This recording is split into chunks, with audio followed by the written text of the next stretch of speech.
আমাকে একটা ভাই লিখেছে, শুধু ভিডিও বানালেই সব ঠিক হয়ে যাবে? যদি মেয়েদের দুঃখ ঘোচাতে চাও তাহলে রাস্তায় নামো, ভিডিও বানিও না। দেখো ভাই, আজকের সমাজের বুকে একটা মর্মান্তিক ঘটনা ঘটেছে বলে অনেক মানুষকে রাস্তায় নামতে দেখেছি, নারী শক্তি নিয়ে কথা বলতে দেখেছে। কিন্তু তুমি হয়তো জানো না, আমি 2019 সাল থেকে অসহায় মা বোনদেরকে সম্মান পাইয়ে দেওয়ার জন্য প্রতিদিন একটু একটু করে লড়াই করছি। তুমিও রাস্তায় নেমেছিলে, কিন্তু তুমি এটা দেখোনি কোনো একটা পুরুষ মানুষ রাস্তায় দাঁড়িয়ে চিৎকার করে প্রতিজ্ঞা করছে আজ থেকে অসহায় মা বোনের সম্মান সে নিজে রক্ষা করবে, অসহায় মা বোনের সম্মানটা সে নিজে দেবে।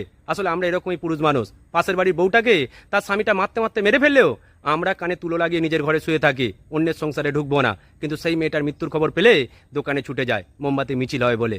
দেখো, কারণ মৃত্যুর পরে মিছিল করে লাভ হবে না। কোনো একটা মেয়েকে ন্যায় পাইয়ে দেওয়ার জন্য মিছিল করতে হবে। কোনো একটা মেয়ে মৃত্যুর দরজায় দাঁড়িয়ে আছে, এটা দেখার পরেই মোমবাতি মিছিল করতে হবে, তবেই সমাজের নারী শক্তি সম্মান পাবে। আমি মেয়েদের হয়তো দুঃখ ঘোচাতে পারবো না, কিন্তু সমাজের বুকে নিকৃষ্ট মানুষগুলোর চেহারাগুলো মেয়েদের কাছে তুলে ধরতে পারবো।